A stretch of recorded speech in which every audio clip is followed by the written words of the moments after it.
It was supposed to be a one-night stand. I didn't know I was walking into a trap. We matched on Tinder. His profile was simple, clean. A few photos that weren't overly edited. One of him hiking, another playing with the cutest dog. His prompts were borderline charming in a self-deprecating way. Mildly above average at making pancakes.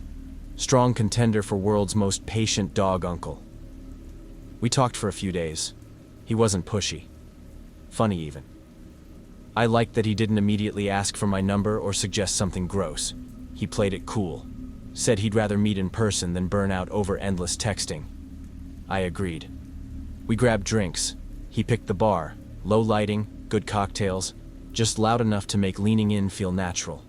He was attractive in a quiet way, with good posture, and the kind of eye contact that makes you feel like you're already being remembered. When he offered to walk me back to his place, I didn't think twice. When he kissed me outside his door, I didn't pull away. It was just supposed to be a one-night thing. Nothing heavy. I wasn't expecting a connection. And for a while, it felt fine. He was polite, almost unnervingly so. No red flags. We made out on his couch, stumbled our way to his room, and I don't remember much else after that.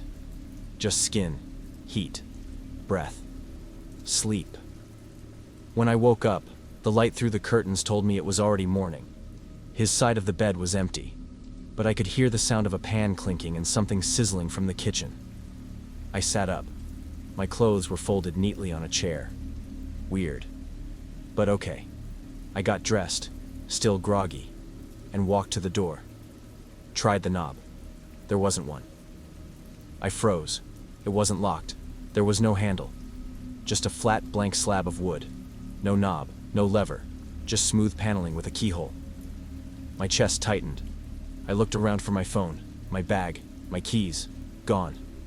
Panic didn't hit all at once. It crept, slow, like water seeping into your socks. I knocked on the door. Once, twice. Footsteps. He appeared in the hallway, holding a plate. Eggs, toast, bacon. He smiled. "Morning," he said cheerfully. "Figured you'd be hungry." I blinked. "Where's the door handle?" "Breakfast first," he said like I'd just forgotten the script. Like we were still on a date. I asked again. Firmer this time. He set the plate down on a little nightstand by the bed. Folded his arms. Still smiling. "Let's not ruin a good thing by rushing, okay?" That's when I realized I hadn't told anyone I went home with him. And that's when it really hit me. I didn't know his last name. I didn't sit down. I didn't touch the food. I just stared at him. He stood in the doorway like a wall, like a man waiting for a different reaction. Something softer, more compliant. Something grateful. I asked more sharply, "Where is my phone?" His smile thinned. "Charging." "Give it to me." He took a step into the room. "You just woke up. You don't need it yet. Let's eat, and then I'll walk you out." Walk me out. That phrasing hit me in the stomach, like I was a pet, or a child, not a person, not someone with agency. I walked past the plate of food, calmly, slowly, tried not to show my hands were shaking. "Can you unlock the door?" He looked at the blank door like it wasn't strange at all, like a door without a handle was totally normal. "You're not in danger," he said. "You slept like a baby. I made sure of that." My throat tightened. "What does that mean?" He looked surprised, tilted his head. "Nothing. Just that you were safe. Peaceful. I'm a good host." I moved toward the window. Blinds down. Curtains drawn. I yanked them open. Bars. Not decorative ones. Heavy ones. Bolted from the outside. My voice cracked then. "Let me out. Now." He didn't move. "I didn't think you'd be like this. I thought you were different. You came here. You said yes. You liked me. You slept here. That means something." He said it like I owed him. Like basic chemistry on a dating app signed me into some kind of agreement I didn't read. I grabbed the plate of food and launched it at him. It missed. Barely. Smashed against the doorframe. Toast, eggs, and ceramic shards hit the carpet. His smile finally broke. He looked disappointed. I was going to make pancakes tomorrow. Then he walked away, left the door open, but not the one I came through. The closet. I heard him rummaging through something. Metal scraping.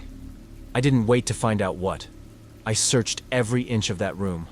Behind the dresser, under the bed, every drawer, every crack in the baseboards. Nothing. No tools. No phone. No way to call for help. And then I saw it, taped to the underside of the nightstand drawer. If you're reading this, pretend to be asleep. Wait until 3 a.m. He forgets to lock it when he's tired. Run fast. Don't speak. Don't ask for your phone. It's not yours anymore. I reread the note 3 times, my fingers trembling. The handwriting wasn't rushed. It was neat, calm, like whoever wrote it had time, or had done it before. Pretend to be asleep. Wait until 3 a.m. That was 6 hours from now. I tucked the note into the waistband of my jeans and shoved the drawer shut as quietly as I could. My brain was buzzing, trying to solve too many things at once. What time it was, whether he was watching me, if he'd hear me breathe too fast. He hadn't locked me in. That meant something. But I didn't know where the exit actually was, or if I'd be trading one locked door for another. I didn't know how big the place was, if there were cameras, if there was anyone else. I walked to the bed and sat down. Not because I wanted to, but because it was the only thing that wouldn't draw attention. My heart was hammering. My hands were sweaty. I stared at the smashed plate still scattered across the carpet and reminded myself not to cry. If I cried now, I'd fall apart. A few minutes later, he came back, carrying a new plate. A peanut butter sandwich this time. Less fragile, he said with a crooked smile. He placed it gently on the windowsill. Didn't say anything else. Just watched me for a few seconds longer than necessary, then backed out of the room and closed the door. Click. This time, I heard the lock. I laid down on the bed, faced the wall, and closed my eyes. Counted my breaths. Slowed them down. One hand on my stomach to feel it rise and fall like I was sleeping. The other under the pillow, gripping the note like a lifeline. The room was dark now. No lights came back on, but somewhere through the wall, I could hear him. Whistling. No melody I recognized. Just a low, wandering hum. Not happy, not angry. Just there. Hours passed. I knew because I watched the numbers on the small digital alarm clock glow and shift on the nightstand. 12:14, 1:32, 2:09, 2:41. At 3:04, I heard the hallway floor creak. Then silence. Then the door. Not mine. Another. A faint groan of old wood. The soft tap of a latch not clicking fully. Then another sound I couldn't place. A drawer, maybe. Water. A sigh. Whatever it was, it distracted him. I slid off the bed like I'd done it 100 times before. Quiet. Slow. The nightstand was still next to the door. The same one he'd left the sandwich on. This time, there was something else on it. A key. Tiny. Brass. Tied to a red string. Was it for me? Or bait? Did she leave it? Or did he? I picked it up and knelt at the smooth blank door. Slid the key in. Held my breath. And turned. The lock clicked. A quiet, deliberate sound that felt impossibly loud in that stillness. I paused. Waited for footsteps. A voice. Anything. Nothing came. I eased the door open half an inch. Just enough to peek into the hallway. The lights were off, but there was a sliver of moonlight bleeding through a window at the far end. I didn't see him, just a shadow stretching long across the floor. I stepped out. The hallway felt endless. The floorboards under my feet were old but mercifully silent. There were 3 other doors, all closed.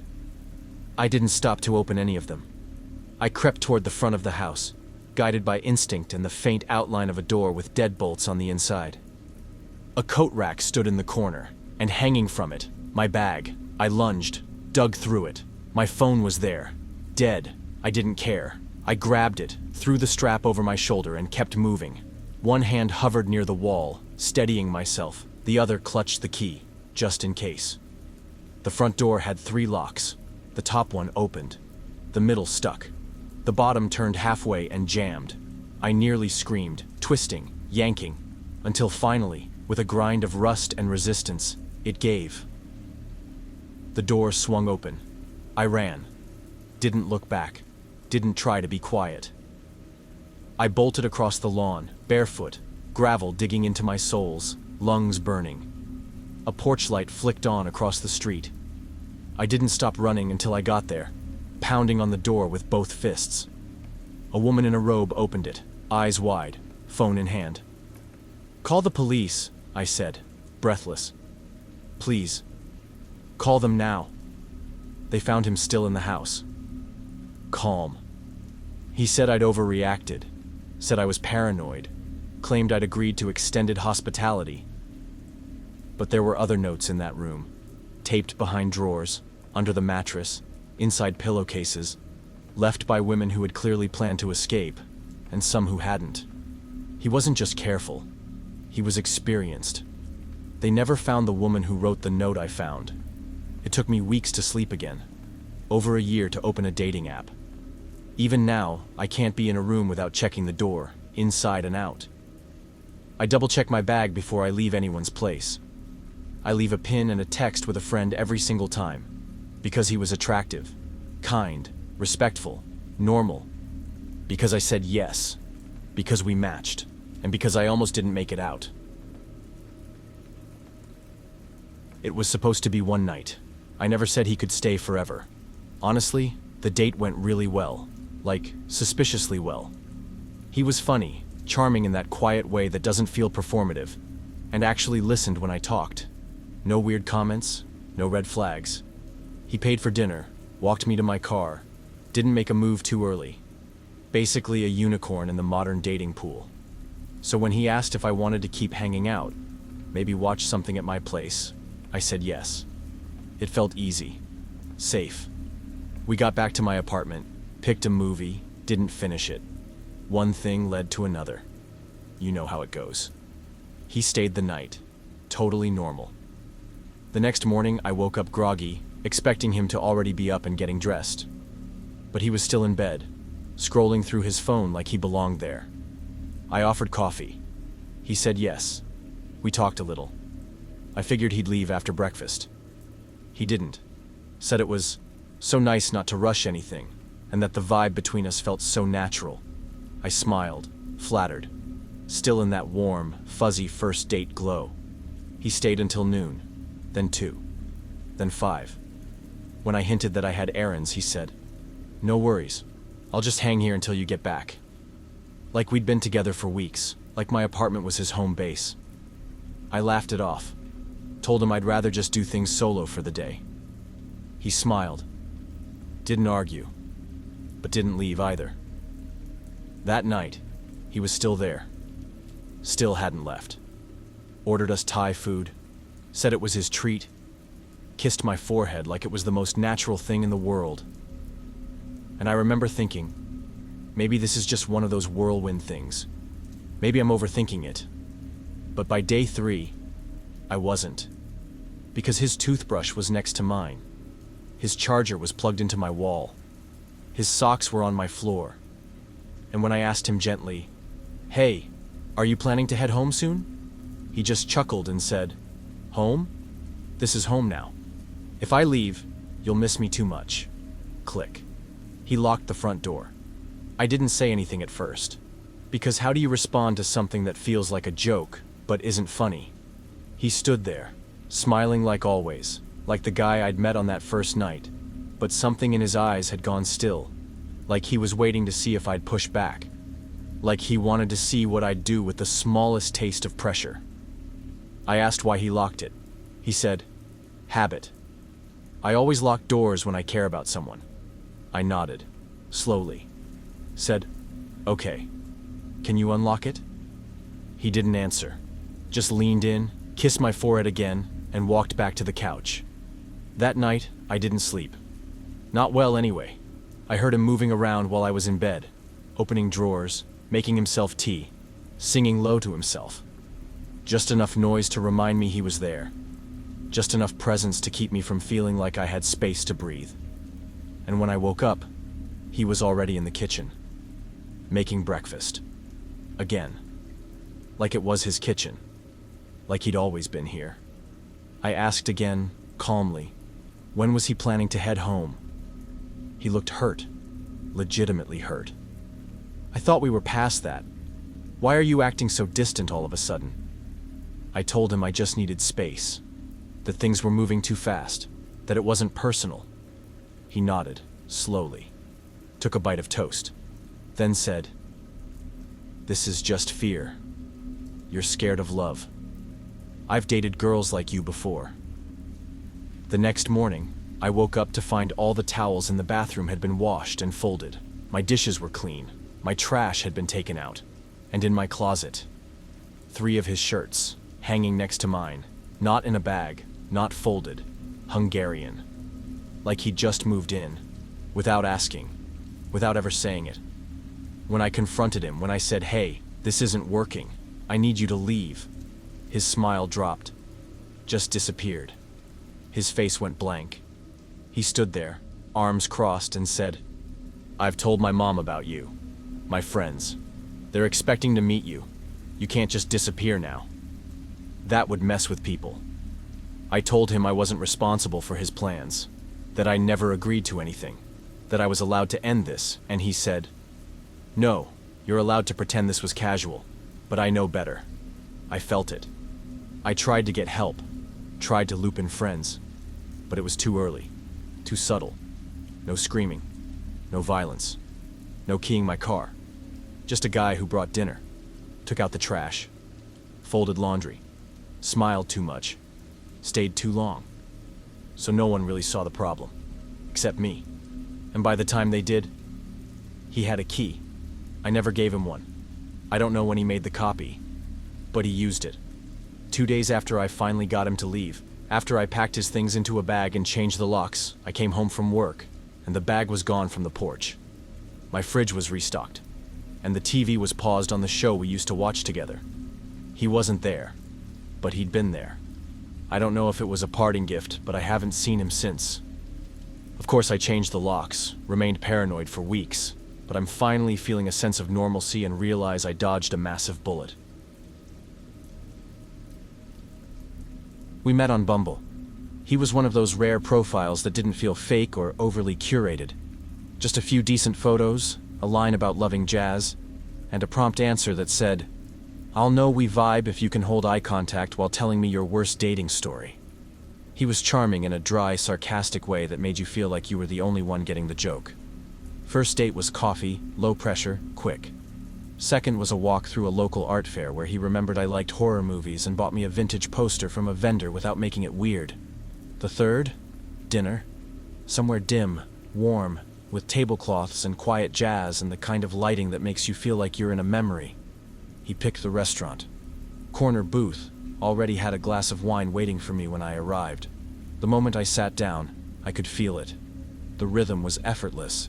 He was asking questions, listening, actually laughing, not the performative kind. It didn't feel like a date. It felt like something I should have already been a part of. Familiar. Safe. We ordered shared plates, something with roasted figs and cheese I can't pronounce. He told me about his time living abroad, teaching English, and getting mugged by a monkey in Bali.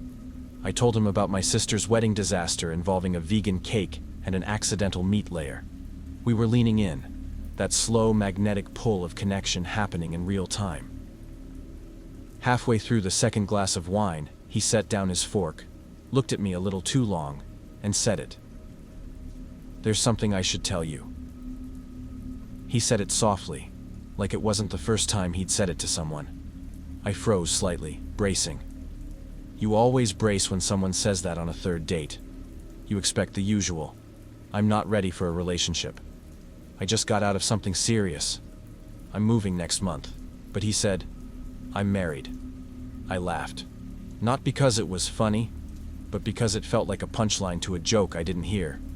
He smiled gently and gestured behind me. "She's right over there." I turned. Slowly. Corner table. 2 rows behind us. A woman, early 30s, sleek black dress, minimal makeup, elegant. She was watching us, smiling. Not the shocked or bitter or betrayed smile you'd expect from a wife watching her husband take someone else out. It was warm, open, like she knew me, like she'd picked the dress I was wearing. I turned back to him. "We like to share," he said, as casually as if he were offering to split dessert. I stared. Wait. What? "Don't be weird about it," he said, chuckling. "You said you were into honesty. This is me being honest. Most people wait until after. I figured you'd appreciate knowing now." I couldn't move. I couldn't speak. Because there wasn't a trace of shame. No hint of manipulation or pressure, just certainty. "She really likes you," he added, like that was supposed to help. I glanced back again. The woman gave me a small wave, a genuine one. The waiter came over then, asking about dessert. I said no, thank you, trying to keep my voice level. He looked between us, probably thinking we were just another couple in the middle of a tense conversation. But there was no tension. Just me. Realizing I wasn't on a date. I was being vetted. I told him I had to go. He didn't stop me. "No worries," he said, setting his napkin down. "Some people take a little longer to warm up to it." I stood, heart pounding, legs slightly numb. Walked out. Didn't look back. But as I passed the window on the way to my car, I caught a glimpse. They were clinking glasses. Like the date hadn't ended. Like I'd just stepped away for a moment. Like they were already picking who to invite next. I didn't sleep that night. Not because I thought they were going to follow me home or show up at my door. Nothing about them felt violent. Just organized. Too polished. Too smooth. Like they'd done this before. I kept replaying everything he'd said. The timing of it. How casually it was dropped in. Like he'd practiced. Like that was part of the thrill. I didn't block his number right away. I don't know why. Part of me just wanted to see what would happen next. The next afternoon I got a text. "Hey, no pressure. Just wanted to say thanks for being open to the conversation. Not everyone gets it, and that's okay. You're really special. I hope we can talk again sometime." I didn't respond. 2 days later, a new number texted me. This time it was her. "Hi. I know that probably felt weird, and I get it. But just so you know, he wasn't faking anything. That's really him. That's how he is with me too. We don't do jealousy. We do honesty." Then she sent a picture. It was of their living room.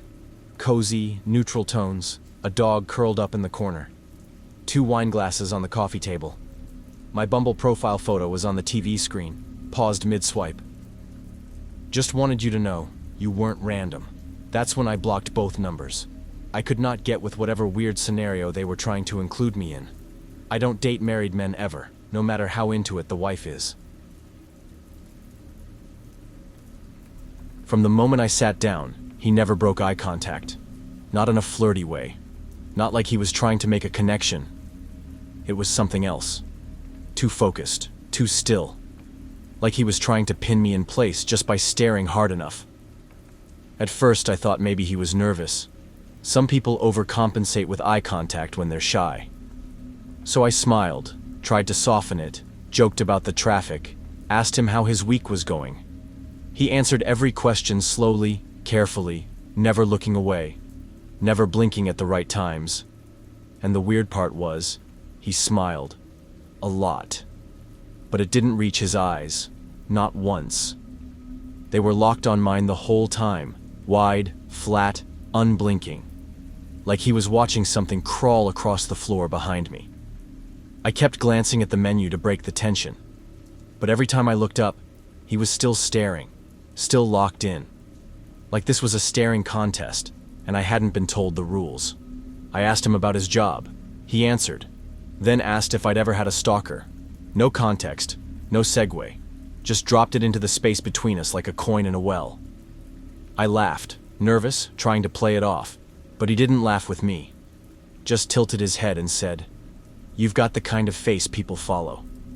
I didn't know what to say to that.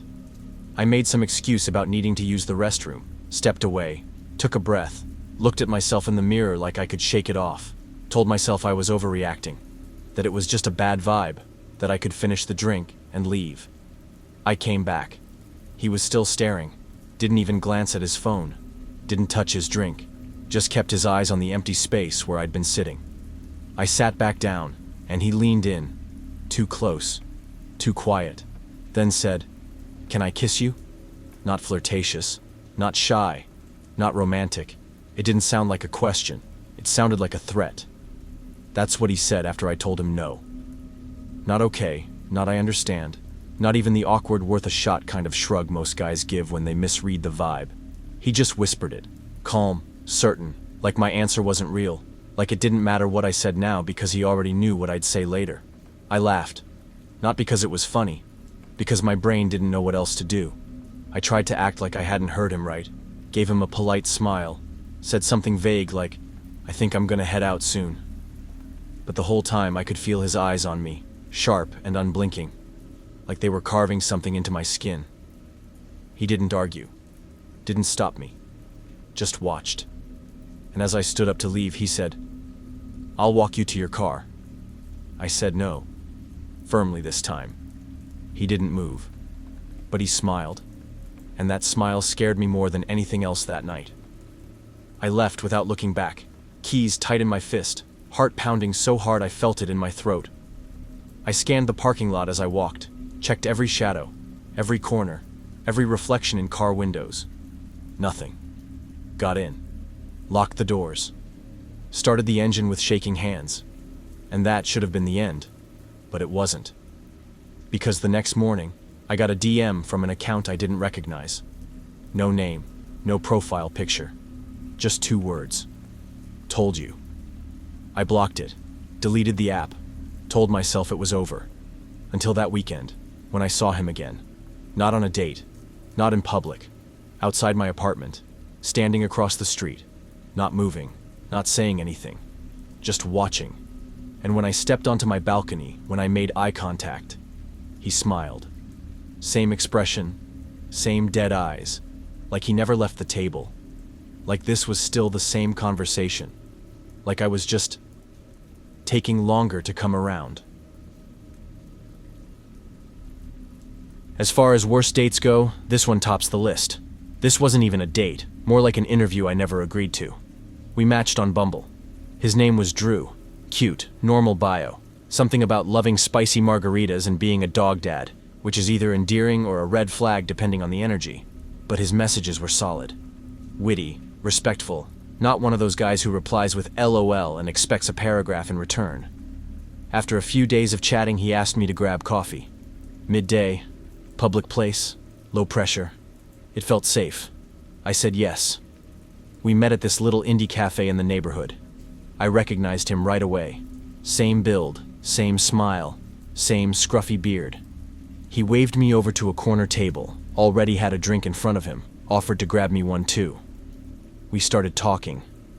Small stuff at first, where we work, favorite books, weekend routines.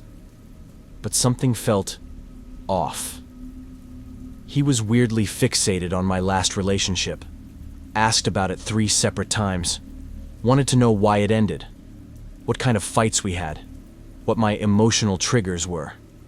I deflected politely. Kept trying to steer the convo somewhere more casual. But every time I did, he'd ask something like, "Would you say you're more of a self-soother or someone who needs external validation?" Who asks that on a first date? About 30 minutes in, I was halfway through my drink, wondering how I was going to wrap this up without being rude. When he leaned forward, folded his hands on the table like a therapist about to break the news and said, "So, I should probably tell you something." My stomach dropped. I waited. "I'm not Drew." Silence. Then, "I'm his brother, Jason. He sent me to scope you out. Make sure you're, mentally stable. Before he commits to meeting in person. You passed, by the way. He's excited to meet you now." I just stood there for a second. Frozen. Processing. Because how do you even respond to something like that? This wasn't a joke. He wasn't laughing. He wasn't even slightly sheepish. He said it like he expected me to be flattered. Like being evaluated without my consent was something I'd thank him for. I asked if he was serious. He nodded. Drew's been burned before. Badly. So I help out sometimes. You'd be surprised how many girls unravel after 10 minutes of basic pressure. I blinked. Basic pressure? He said it like this was a test, like I'd been part of some messed up dating obstacle course and didn't even know I was being timed. And suddenly everything made sense. The probing questions, the therapy speak, the way he kept pushing to see if I'd react. It wasn't a conversation. It was a screening. I told him that was manipulative. He shrugged. It's preventative. If you are unstable, you'll appreciate not wasting Drew's time. If you're not, you'll understand why we do this. We. That word hit hard, not just him. This was normal to them, a routine. I picked up my bag, told him I was leaving. He stood up too. Blocked the edge of the table. I get that this feels weird, but think about it. We've actually had a deeper conversation than most people do in 3 dates. I tried to step around him. He mirrored me, not aggressive, just in the way. Like I wasn't allowed to leave until he was finished making his point. I told him to move. He said, "You're overreacting. That's a flag." A flag. Like this was still some twisted checklist and every word I said was being marked down in invisible ink. I raised my voice just enough to get attention. Didn't yell, just said, "I'm leaving. Now, please step back." He did. Finally. Arms raised like I was the unstable one. I walked out without looking back. Got in my car, locked the doors, started shaking. The worst part? Drew messaged me an hour later. "Sorry about my brother. He said you were a little intense. Maybe next time just relax a little." Blocked. Both of them. But I couldn't shake the feeling. How many other women had gone through the same thing and never realized it? How many left thinking they failed the test? The dating scene is only getting worse, and I just might give it up entirely. She stood out. That's rare on dating apps. Usually it's a blur of brunch pics and travel quotes. But her profile felt different. Her photos were natural, unfiltered, and her bio was almost unsettlingly specific. Said she loved the sound of clocks ticking, that she preferred the company of night people, that she never missed a sunrise. I joked that the sunrise part made her sound like a vampire. She replied instantly, "Only the romantic kind." From there, it was easy. Smart, curious. Quick replies, no dry, lol energy. And she wasn't pushy, just present. All the time. We talked for a week. I asked her out. She said she'd rather come over, cook something, keep it cozy. Normally I'd say no, but she felt safe. Familiar somehow. So I said yes. She came over, brought wine, made pasta like she'd done it in my kitchen before. We curled up on the couch, watched an old horror movie, and by the time she asked if she could stay the night, it didn't feel weird. It felt comfortable. We fell asleep close. That should have been the end of the night. But I woke up around 3 a.m. No reason, just opened my eyes. And she was already awake, sitting up, in bed, cross-legged, smiling, and staring. Not at her phone, not at the ceiling, at me. At first I thought maybe she was in some kind of dream state. I whispered, "Hey, you good?" She didn't answer, didn't blink, just sat there, silent, still. Then slowly she laid back down. No explanation, no laughter the next morning. Just a kiss on the cheek and, "You're cute when you're asleep." I told myself I was overthinking it. Until the second time. Woke up, same time, same position. She was watching me again. But this time, her eyes didn't even move when I looked back. Like she wasn't embarrassed. Like I was part of some quiet ritual I hadn't agreed to yet. So I asked if she ever actually slept. She just smiled. "Sleep's not the point. Watching is." That's what she said. I laughed, reflexively. Not because it was funny, but because my brain needed a buffer between what she said and what it meant. She didn't laugh back. She just sipped her coffee, calm, like we were talking about the weather. "Most people lie when they're awake," she said. "But when they sleep, That's when they're honest. I asked what that meant. She tilted her head, same way she did in her profile photo, and said, "You twitch in your left leg when you start dreaming. Your breathing evens out around 3:11 a.m. It's nice. Predictable." She wasn't saying it like a compliment. She was saying it like a scientist recording data. That night, I didn't sleep. She stayed over again. Insisted on it, actually. Said something about keeping the routine consistent. Around midnight, I faked falling asleep. Eyes shut, breathing steady, playing possum. And just like before, 3 a.m. on the dot, I felt her shift. Couldn't see her, but I felt it. The weight of her sitting up. The way the bed dipped slightly. That charged silence, like someone staring at you from inches away. And then, click. Very soft, like a shutter. I opened one eye, just a crack. Her phone was in her lap, camera pointed at me. She was taking pictures. I sat up fast. She didn't jump, didn't flinch, just calmly locked the screen, looked at me like I was being dramatic and said, "Why are you acting like this is weird?" I told her to get out. She asked if we were fighting. I said, "I'm serious. You need to leave." That's when her voice dropped, not angry, hurt. "You invited me in. You let me watch you sleep."